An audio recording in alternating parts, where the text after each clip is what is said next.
Labour's called on the government to set a deadline of June next year to ensure buildings in England with dangerous cladding are made safe. June 2022 will be the 5th anniversary of the Grenfell Tower fire, in which 72 people died.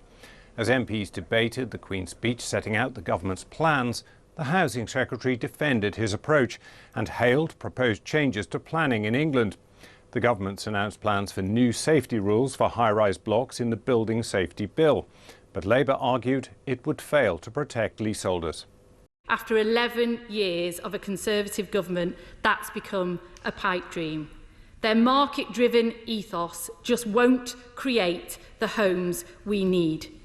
And for people trapped in buildings with dangerous cladding, that dream has become twisted and become a waking nightmare.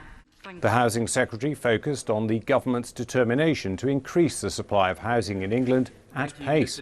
And that means taking decisive action to remove the barriers that for too long have held us back.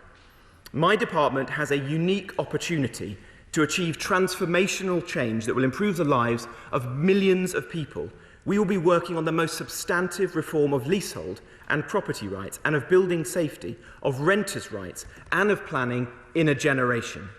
On fire safety, he said the government aimed to raise £2 billion from developers to help deal with the issue of dangerous cladding.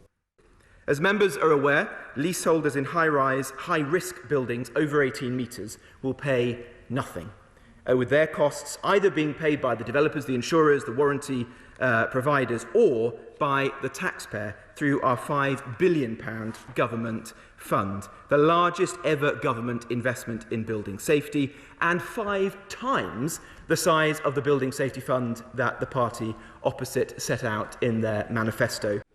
Fire safety in Scotland is a matter for Holyrood. Scotland has only a handful of Grenfell-type cladding on buildings, while this is a much more widespread problem across England.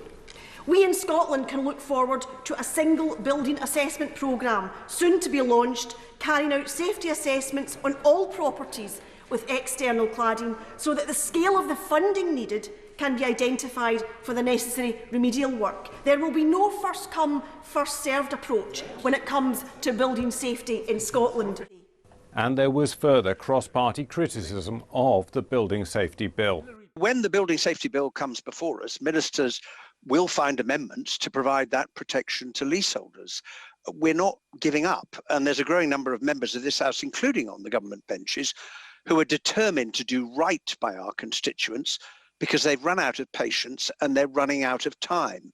As their lives remain on hold, their flats remain worthless, they face monthly bills for waking watches and insurance premiums, and the demands are starting to arrive for sums of money that they simply do not have. Wouldn't it be even better if the government was to do a U-turn now and decide not to lay at the door of those people who are blameless the cost, the price incurred by those who are guilty of recklessness and lethal decisions in both the development side and in the government regulation side over the development of properties over years? It is absolutely outrageous that we are apparently about to penalise the innocent for the failures of the guilty.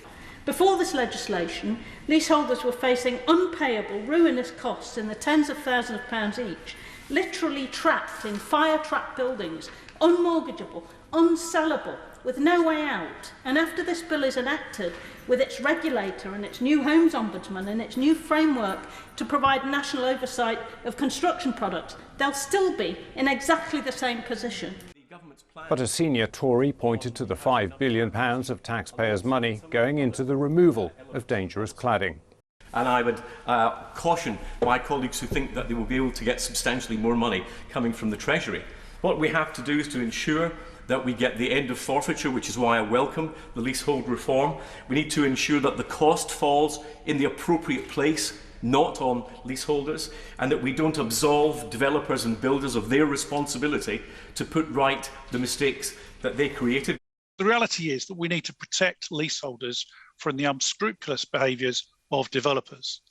Under the Leasehold Reform Bill, that will take things forward from now onwards, but we have to combat people like Bellways who sell the freeholds from under the noses of the leaseholders without even informing them, to finance companies that exploit them to no end. Walt Blackman.